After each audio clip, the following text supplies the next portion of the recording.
whether you like it or not.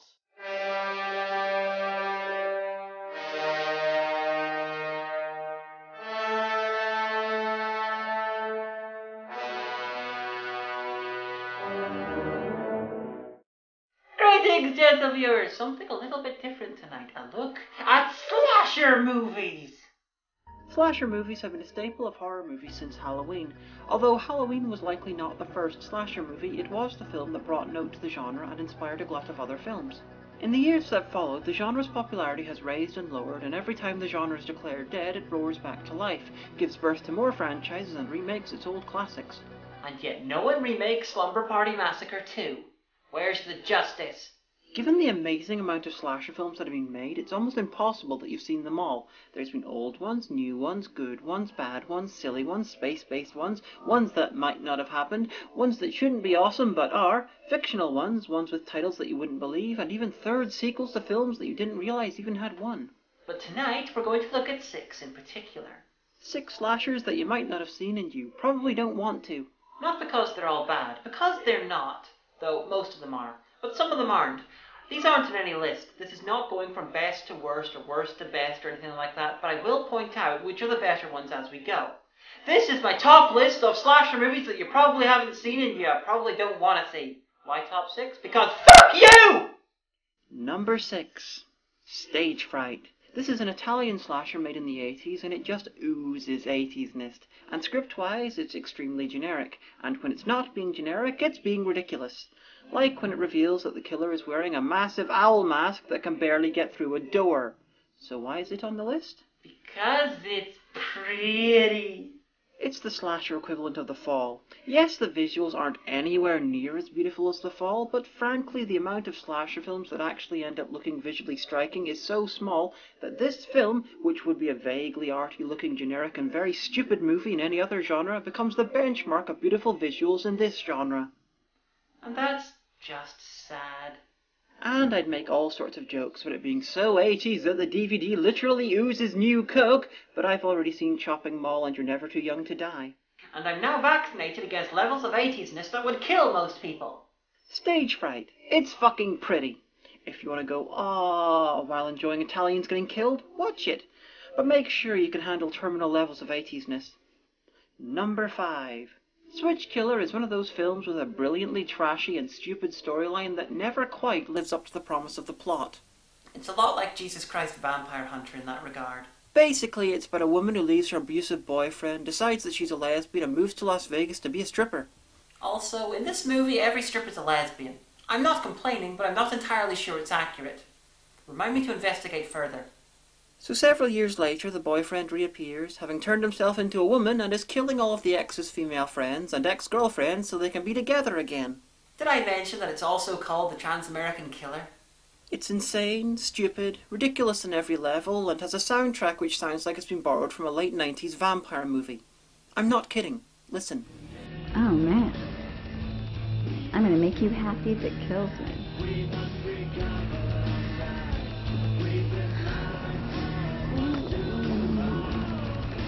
It fails both biology and surgery forever, but it doesn't quite reach the levels of crazy awesome that it should have. Which is a pity, it could have easily been a classic. Switch Killer, check it out for the ridiculousness, but don't expect too much quality. Number 4. Hell's Ground is, as I understand it, the first Pakistani slasher movie, zombie movie, and gore movie. It's also the first film on the list that I suggest people watch for non-ironic reasons, and has a non-English language title that I am not even going to attempt to pronounce. Minion! Attempt to pronounce it. ZB Kenya? Whatever, it means slaughterhouse. And speaking of slaughterhouses, go there! I want to be a hamburger meat. The storyline is basically the same as the Texas Chainsaw Massacre if they set it in Pakistan, and if they had a short zombie film before they picked up The Hitchhiker. I know that doesn't sound a lot like Texas Chainsaw, but yeah. So there's zombies and the dialogue is a mix of Urdu and English, and those two things probably don't have very much to do with each other.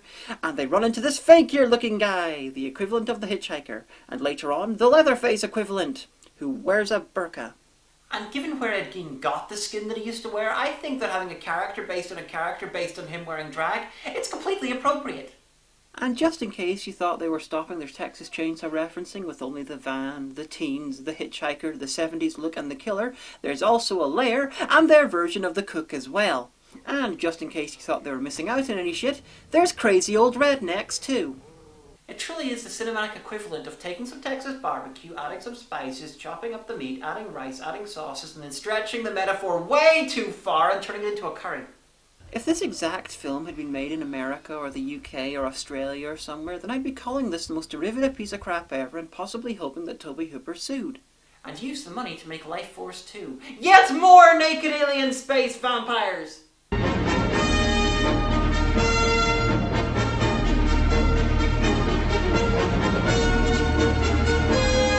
But since this is from Pakistan, it's really interesting. You can see the genre conventions being followed so closely that it allows you easy access into the film by making half of it extremely recognisable. And through that, you can understand Pakistani culture a little easier. Try to find a copy of this. It's fascinating. And the 45 minutes with random zombies? Yep, they're Romero zombies. Number 3. Lesbian Psycho is the charming and ultra-low-budget story of a group of lesbians and one bisexual who go camping together. Unfortunately, there's a psycho on the loose. A lesbian psycho! And she won't stop until, well, everyone's dead. I can sympathise. This isn't very good, but it's interesting from an LGBT standpoint because I think it was the first queer slasher movie ever made. If I'm wrong about this, please let me know. No, Nightmare on Elm Street 2 doesn't count. That was subtext, not actual text. And no, neither does Sleepaway Camp, because if we're going to count every slasher film with an LGBT villain, then we're going to have to go back as far as Psycho and Texas Chainsaw 1. So back to Lesbian Psycho. Unlike many lesbian movies, it was clearly not written by a straight man out for titillation. The interpersonal relationships between the characters are among the more realistic I've seen with lesbian characters. It's just a pity that the acting is mostly subpar and the story ridiculous and the ending makes absolutely no sense. It also took 8 years to get a release in the UK. Make of that what you will. Lesbian Psycho. It's interesting as an artifact of queer film, but it fails as a slasher movie and as a film in general. Number 2. Dead Man's Shoes is a British film with a brilliant concept, something so simple that you expect it to have been done a lot more often. It's about kangaroos with lasers! No, actually it's a slasher movie from the slasher's point of view. It's the usual deal. Local bastards fuck up someone with mental disabilities and their brother, who's an ex-soldier, arrives back, puts on a mask, collects his cutting implements and kills the perpetrators one by one. But in this, he's the protagonist. We are supposed to sympathise with him. As opposed to other slasher movies where we like to see the killer kill people because they're fucking annoying.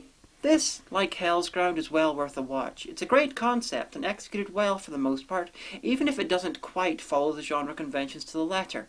The victims, for their part, all have it coming, and the main character, played by Paddy Constantine, is... The fuck are you looking at? You cunt.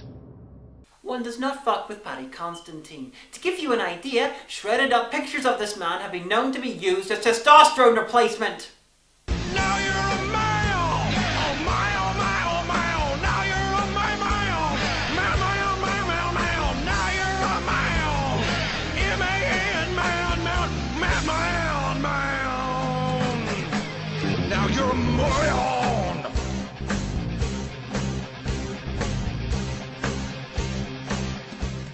Check this out. It's solid and has a great concept. Number 1.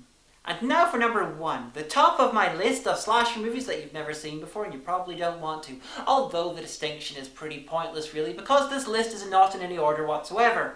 It's Hellbent! Hellbent is a gay slasher, but unlike Lesbian Psycho, it's all about people with cocks. A serial killer is stalking young gay men, and it's Halloween and a group of gay friends are going out clubbing. What can possibly happen? The single stupidest character action in film history, actually. Okay, here's the setup. These are the main characters and they know that there's a serial killer on the loose and he kills young gay men, and they have deliberately gone to where the killings took place. There they come across a muscular man in a mask with a huge blade. And what do? Come on to him, of course! And moon him too. That's a knife. He's got a fucking knife, the kinky bastard. You are deranged, sir, and I love it. Was that all you got? Give us some more. Joey. As your knife serrated, huh? You're making me hot, Big Daddy. You guys are sick. You want to see some? Come on, big boy, you want to play? Let's play.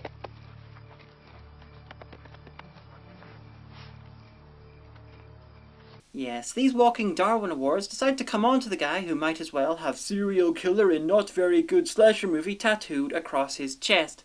And in case you're wondering, nothing happens to them right now. They survive this. However, later on, one of them decides to do this. What gym do you go to? Well, you've got enough candy already? You couldn't use a little more? I don't always look like this, you know. You superficial faggot. It's Halloween, Jesus. God, here, look. My driver's license.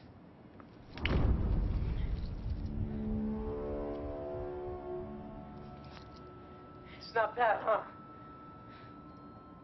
Toby Weatherton, 1126 Hollywood Lane. Hair brown. Eyes hazel.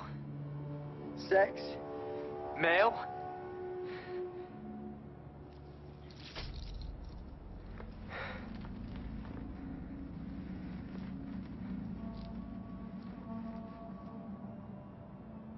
I'm never doing drag again.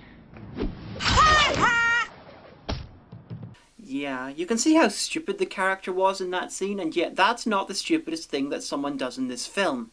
If these characters really existed, I'd expect them to set fire to themselves while shaving. The film was also produced by Karen Wolf, the architect of the film that is Children of the Living Dead. But this time she doesn't do any architecting. It looks like she learned her lesson and stuck to producing. Thanks, Karen, you made a watchable film this time. Hellbent is campy and fun, the character's moronic, and while it's not a classic slasher, it's far from terrible, even if the very end is pretty shit. So that was my list of 6 slasher films that you might not have seen and you probably don't want to. In order of quality from worst to the best: Lesbian Psycho, Switch Killer, Hellbent, Stage Fright, Hell's Ground, and Dead Man's Shoes. I'm the Amanda Hagan, and I have to live with that every day. Now, just in case you in the audience were thinking, will she do some sort of a funny reference to the source material by having Michael Myers or Leatherface turn up and be all and stab her? No, I will not. I'll leave that shit to the angry video game nerd. Thank you very much. I will, however, kill this minion. You will? Oh yes, I will.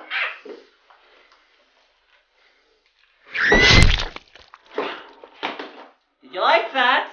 Did you enjoy that, you sick fucks? Did you like that? This poor little beheaded minion, they died for your pleasure. I hope you liked that. Did you like that? I'm the Amanda Hagan, and I have to live with that every day.